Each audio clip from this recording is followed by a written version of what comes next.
dans un objectif d'omniprésence, vraiment de devenir omniprésent sur les réseaux sociaux, aujourd'hui, on va se focus sur la partie YouTube. Comment devenir omniprésent sur YouTube.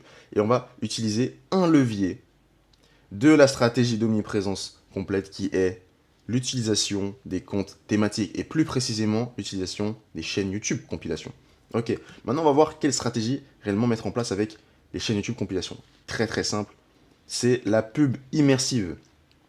Alors on va créer une publicité UGC, UGC Faceless, peu importe la publicité, il faut simplement qu'elle respecte ce critère-là qui est qu'elle doit être dans le même format que les vidéos qui sont compilées. Donc là, on a un exemple de chaîne YouTube. C'est une chaîne YouTube qui compile des TikTok et les TikTok, c'est format vertical. Donc la publicité doit être format vertical afin qu'elle s'insère au mieux dans la vidéo ensuite. Il faut vraiment qu'elle passe inaperçue, elle se fonde dans le décor, tu vois. C'est pour ça qu'il faut qu'elle respecte le même format. Donc une fois qu'on l'a inséré dans la vidéo, ensuite on n'a plus qu'à traquer les résultats et itérer, voir ce qui fonctionne, ce qui fonctionne pas. Est-ce que ça marche au début, au milieu, à la fin, tel ou tel type de publicité. Voilà. Après, c'est ta stratégie de publicité. Ok, pourquoi maintenant c'est puissant de faire ça? Parce que une chaîne YouTube compilation, finalement, c'est un media brain qui est bien établi.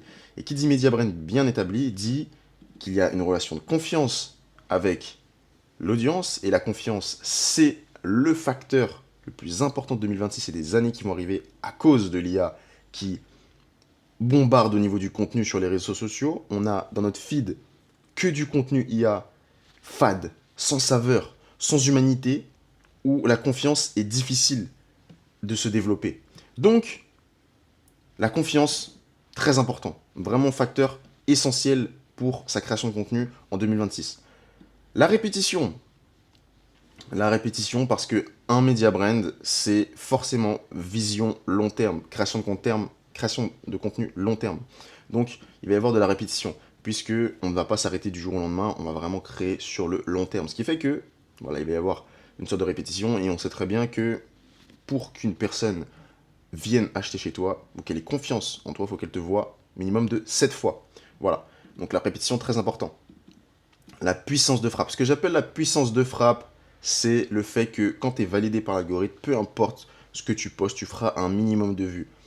Maintenant, après, c'est le volume qui joue. Mais peu importe ce que tu postes, tu feras un minimum de vues. Voilà. Donc, la puissance de frappe, c'est très important et c'est ce qui fait que une media brand, une chaîne YouTube compilation, c'est puissant.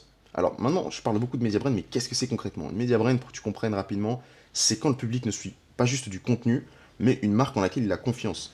Comme par exemple, l'Instagram d'un gros créateur de contenu, c'est une media brand. C'est un média qui a une puissance de frappe et qui envoie de l'information sous différents formats, que ce soit des photos ou alors des vidéos. Ensuite, une newsletter marketing, pareil, media brand, chaîne YouTube, compilation, fail, humour, peu importe la niche, media brand, ok? Voilà. Donc, maintenant, comment tu peux appliquer cette stratégie, cette technique dès maintenant? Ce qui est cool, c'est si tu as déjà une chaîne compilation. Là, tu peux te lancer directement, c'est parfait. Si tu n'en as pas, tu peux en créer une. Maintenant, j'en ai une. C'est vrai que la création de contenu est très rapide, mais réussir à avoir des résultats, c'est assez long. Donc, voilà. Pourquoi pas, les résultats seront bénéfiques sur le long terme, mais court terme, ça va être compliqué. Maintenant, l'objectif, et pour moi le plus smart, c'est de s'associer avec un créateur de contenu qui a déjà une chaîne compilation. Il ne faut pas s'arrêter à une chaîne. Si on veut chercher de l'omniprésence, il faut avoir plusieurs chaînes, il faut être présent sur plusieurs chaînes YouTube compilation. Il faut que plusieurs chaînes YouTube compilation parlent de toi. C'est ce qui va créer cette omniprésence-là. Donc ça, pour moi, c'est le plus smart de s'associer avec un créateur qui en a une ou plusieurs. Parce que comme ça, t'as rien à gérer. Voilà, t'as rien à gérer et les prix, ça va pas être les mêmes que quand tu vas vouloir collaborer avec un influenceur. Ça va être beaucoup moins cher. Maintenant, ce qu'il faut pas que tu oublies, c'est que les chaînes YouTube compilation, c'est des média brands.